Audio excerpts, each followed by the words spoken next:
Good morning with the very first edition of Hi Neighbor, which is a highlight feature of the pandemicpress.com.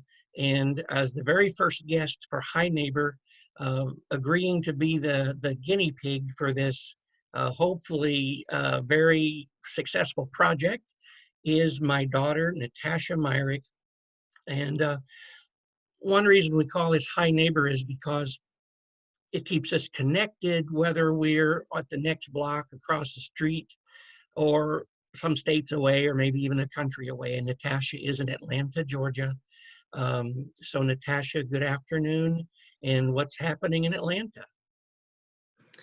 The parks lately with the virus and everything are closing. Just yesterday, we went to go look for a park to have a picnic at, and found that many of them are totally closing, more than just their playground areas. They're actually closing full parks, which makes sense to me. But what was really interesting is, so they closed the parks, but Corey and I kind of like hung out in our car at the entrance to have our picnic instead.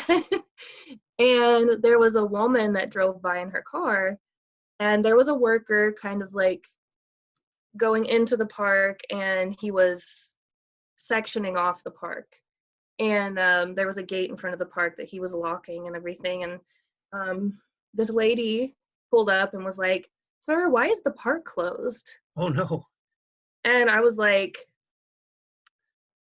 "Really?" Like, I was like, "There's a virus. I don't know. We're in a pandemic, you know." And the guy was really nice. I was like, "Well, you know, it's because of the virus." And she was like, "Oh, really?" You know, so it kind of got me to thinking. And then just yesterday, across the street, there was a big family gathering. Oh, They were wow. having a big party.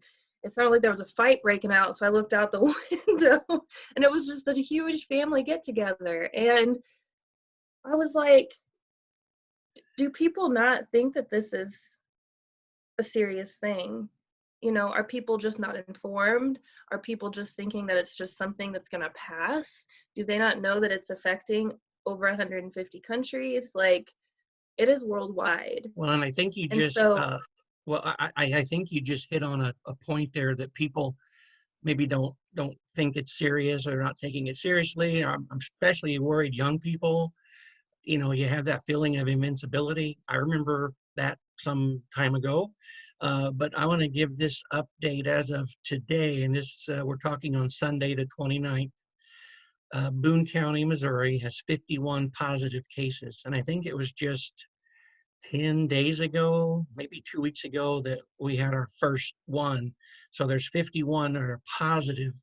But here's what's really stunning to me is only 3 are people 65 and older.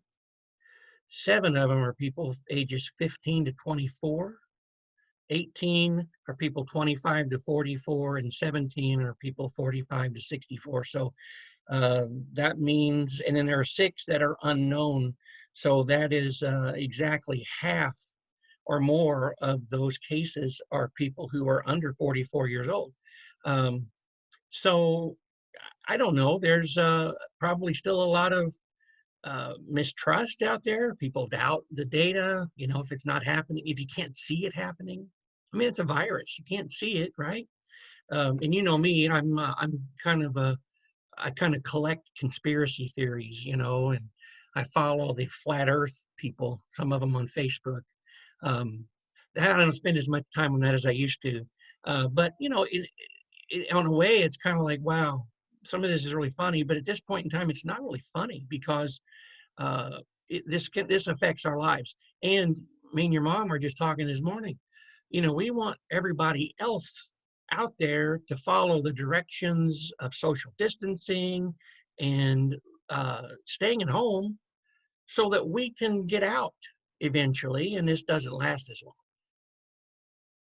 yeah, I think that what a lot of people, and even myself toward the beginning, I was like, well, there's all sorts of deadly illnesses out there, like the flu that affects, you know, so many more people. But I think what it comes down to is that This is something new and it's spreading very quickly.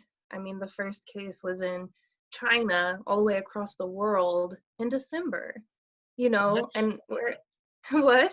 let's talk about China for a minute. And I see it on the map here behind you. Yeah, Um, you you teach kids in China. You teach them English through VIP Kid. Can you tell I do. everybody what that is? And I know you mentioned last week or so when we were talking that the kids in China don't really talk about this to you. Yeah. So I teach classes that are 25 minutes and they're one-on-one, and I teach ages 3 to 14, varying levels of English, using the VIP Kid curriculum. VIP Kid is the largest um, online ESL company um, in China. So I have definitely spoken to several of my students um, about the virus, but they don't really talk about it a lot. And actually, VIP Kid as a company encourages us as teachers not to talk about it unless the student brings it up. So really, students have been out of school since January, Hmm. mid-January. Um, the students in China have not been in school because of this virus. And um, actually, it was around the time it started to really get bad, around the time of Chinese New Year, the Spring Festival.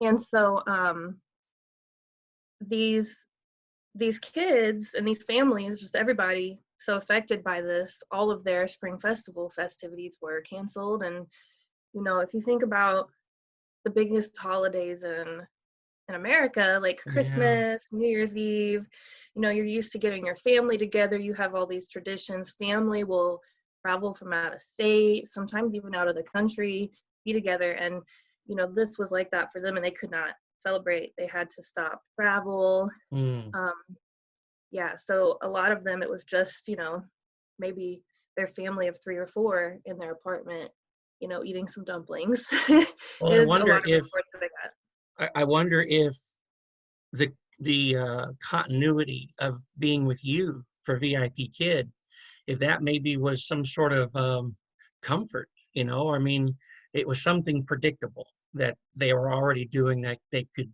keep doing. Am I overanalyzing that? No, you're not at all. You know, they they started online classes, sometime in February, um, through their schools. They went Hmm. online, kind of like schools here are doing. Well, some of the schools are doing, and so they had their online classes, but it's just not the same as being in school. We know this, but if they're used to having, VIP Kid class every Monday and Wednesday at this time, then yeah, it definitely kept some kind of routine for them. Um, I've had a lot less cancellations, a lot less student no-shows during this time. A lot of times students are waiting in class for me instead of, showing up right when class starts. Um, but yeah, I have quite a few regular students, which means I see them, every week, sometimes multiple times a week. I've had a few of them for 2.5 or 3 years now. So I keep in touch with their families. And, when this all really started to take speed, I was contacting the families quite a bit to see if they were affected and how they were affected. And if a student brought it up in class, I would talk to them about it. And you know, they took their social distancing and self-isolation and quarantine very, very seriously. Um, I heard reports and saw reports of students um, sending me pictures of empty streets, Okay. out their windows. Hmm. Nobody was out, and they've been taking it very seriously. And they're just now starting to say, "I went outside for a walk today." They weren't even going outside for walks, Wow. like we Wow. are. They weren't going to parks. They weren't doing anything like that. Um, and whenever they came into their neighborhoods, when they came into their neighborhood or they left, for groceries or doctor's appointments or whatever, like essential things, they had to get their temperatures taken. So they took it very seriously and still are there. So I think that's the reason. I mean, maybe there's a second wave coming. I don't know if we need to get into that, but Yeah. I think that's why it's been, um, there's been reports from my students that they're going to probably be able to go back to school soon. Cool. So, yeah. Well, I want to talk in a minute about, you think about tips that people can use right now, or maybe things you and Corey are doing. And I want you to talk about Maverick and that other furry animal that you have. Um, you know, the idea of the pandemic press is not to minimize this. It's certainly not a play on words, but to really very starkly illustrate how people can not only survive but thrive during this time. Mm. That might just be too optimistic of a view, but maybe if we all grasp that together, we can do that. But in the meantime, Tash, first of all, you've got some pretty cool career news. Can you Mm. talk anything about that right now? Yeah. So even though everything's closed, if this has taught me anything, it's taught me how small our world actually is, and how connected everything is. Because, if you think about any kind of entertainer or anyone who works in entertainment, they don't have a job really right now. Or they're making a whole lot less than they were before because they don't have shows, they don't have things like that. So, Corey and I moved to Atlanta so we could further our careers. And it's interesting, right as all of this really started to pick up here in America, I had two pretty big auditions. One on my birthday on March 13th. I had a callback test shoot with Altered State, and I just found out a few days ago that I got that job. So that's really exciting. So basically, I will be modeling for Altered State for their e-commerce online, kind of like a print job. So that's exciting. That is just too cool. Okay. Yeah, and then I don't know, maybe about a week and a half ago, I auditioned for a movie, actually, for a role that I thought was kind of, you know, interesting. And just maybe a smaller role in a film. And I've done some theater, but I haven't done a lot of acting. And so my agency actually told me that I would not be submitted for acting jobs because I'm not very good, which is fine with me. I'm not really comfortable with acting. And so, but there was a director of a film who saw my information on my agency's website and thought that I had a good look for this role. And so I auditioned for it. And he actually cast me as a much bigger role as the lead's best friend. So it's just really interesting. That starts filming next year in Nashville. So I can't give a whole lot of information about it yet, and I don't know a whole lot of information about it because of all this craziness going on. People aren't really working in that field right now. I mean, things are still moving. We can still audition and things like that, but a lot has been put on hold. But I'm going to be in a movie filming next year, so that's random. Yeah, Uh, well, that's not so random because you've put so much energy and time and prayer and even tears into this. Uh, Maybe explain to people who don't know about AMTC and what that program was, and kind of what your journey has been. So AMTC sadly does not exist anymore, but it did for over 30 years. Was in business. And It what's that was stand for? it stands for Actors, Models, and Talent for Christ, but it did not start out as a Christian business. It stood for Actors, Models, and Talent Incorporated or something. Okay. And then the CEO and the president and the vice president all came to know the Lord maybe 9 years into business. Oh, And so, yeah, so they changed it to Actors, Models, and Talent for Christ. And basically, it sounds a lot like a scam. It really does, because if you, I mean, it does. If there are so many of these companies that are scams that you audition for and they promise you these things like come to the mall and audition to be on the Disney show, and pay $300 or $1,000 and get these pictures taken. And I don't know, I've heard about these things before, and they've happened in Columbia, Missouri, actually. So you got to be careful with those. But this one was legitimate, and I knew just through various people and different recommendations and the internet and doing some of my own research that it was legit. So I auditioned for it, and it's basically a program that worked on branding you and kind of preparing you and training you for the entertainment field in the areas of modeling, acting, singing, dancing, stand-up comedy even. And so it was basically like an educational program for performers. And at the end of your program, you would have the opportunity to perform in front of talent scouts, agencies in different areas. So I did it twice. I went through the program twice, and I did a performance. It was called like the Shine I remember that. Performance Conference in Chicago, and then again in Orlando in the same year. And so I actually made some really good contacts through that. And they don't promise that you get signed.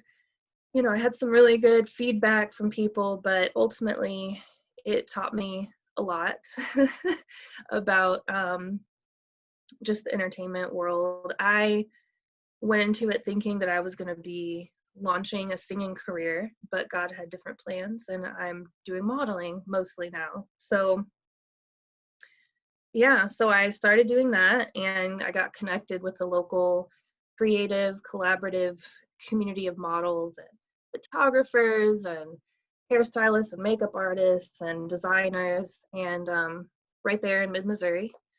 And that really helped build my portfolio a lot. And I was talking with different agents and talent scouts who are very reputable in the larger cities like Atlanta, Miami, Dallas, New York, and they were all telling me the same thing. Like, if you really want to kickstart this thing, it's going to be a lot harder if you stay in Missouri. It might not happen if you stay in Missouri if this is really what you want to be doing for your career. So, after a lot of prayer and consideration, and we ended up in Atlanta, and I haven't regretted it or doubted it one day. It's been very, very hard a lot of days, but I've never once been like, I wonder if we made the right choice to come here. Like, it has felt right since the moment we got here, even though our house was that we're renting was a disaster when we got here. I still haven't doubted the decision to come here and discover. I'm still trying to find my way. Corey and I are still feel lost a lot. We've been here, a little over 6 months, but sometimes it feels like we're so fresh still. And I mean, 6 months is not very long, but especially for how big Atlanta is. But well, for your parents, it's a very, very long time, and that yeah. we miss you guys so much. And when I talk about how you're surviving and thriving right now, I know that those fur babies you have a lot to do with keeping you grounded and keeping you sane. So Maverick and Shiva, just tell the high neighbor viewers, the visitors to this website, tell us real quick about Maverick and Shiva. Well, first of all, I highly recommend getting a pet. Even if you can during this time, they'll help keep you company and help keep you active too. And if you even feel like maybe, I'm out of work, I don't feel like I have purpose anymore or whatever, I just am sitting at home, like, I think a pet can really help with that. So Maverick and Shiva are our fur babies. They're both rescues. Shiva we've had since before we got married. So we've had her for about, 8 years. She is a long-haired calico cat that I found on the side of the road about 8 years ago. And she is a little prissy princess. And Maverick is our 4-year-old Siberian Husky that we've had for about a year and a half. He loves walks and being outside. But he's really chill. Like, he's laying next to me right now sleeping. So he's very go with the flow. Especially when it starts to get hot, like it's been in Atlanta, like it's been like in the upper 70s and 80s. He doesn't want to be outside as much. So, Well, I mean, he still does, and it's good. It's good. And we have a big backyard. Unfortunately, the carpenter bees have taken it over right now. But the evenings are nice, and we go out there and sit and throw a ball around, and yeah. well, and for people out there who uh, say, okay, they might get solace or comfort from their pet. A lot of us experience this kind of in the same way, but also very differently. Um, what are maybe a couple of tips you could give to people? You already mentioned just, a way to stay active. Your mom has talked about just move your body. Mm, You have to do it deliberately. You have to plan to do it. And mhm, then, I'm going to throw you the real tough, uh, the weighty, deep question. I know you're a person of great faith, a woman of faith. mhm, So if someone were to ask you right now, well, where's God in this? Um, mm. how would you answer that? That's kind of a bunch of questions all there at once. Your tips for staying sane, and then your answer to that, and maybe it's sort of the same. Oh, all right. So with just a couple more tips, I would say like moving is really important for sure, but like some people need a little more direction than that, like me. Like, what do you mean move? Like, just get up and walk around my apartment or my house? Like, okay, sure, but there are so many resources online, if you have internet access, to kind of maybe sign up for free workouts. Um, Sign up for free workouts. Like, I know, for example, I love jazzercise. I don't currently do jazzercise. There's not a really good jazzercise center in Atlanta, but online they have jazzercise on demand, and you can get that for 2 weeks for free. And there's so many other things like that that you can do for free. Um, there's just so many resources available. Um, and then, yeah, walking, going outside to walk, going for drives, just staying inside totally, I don't think is very healthy either for people going stir crazy. And if you are, okay with staying inside, opening the windows. I talked to a friend just yesterday in Atlanta who they've had their windows open um, all week basically, and just to hear the birds chirping and everything like that, bring the sunlight inside. The more sunlight you get, the better you'll sleep, so that's a plus. Yeah, so another thing that's really helped me, which you said it would probably be the same, it is, um, I do love the Lord, and I trust that his ways are always good.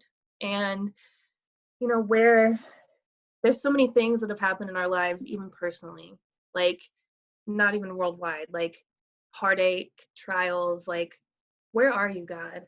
But he's right here. He's here.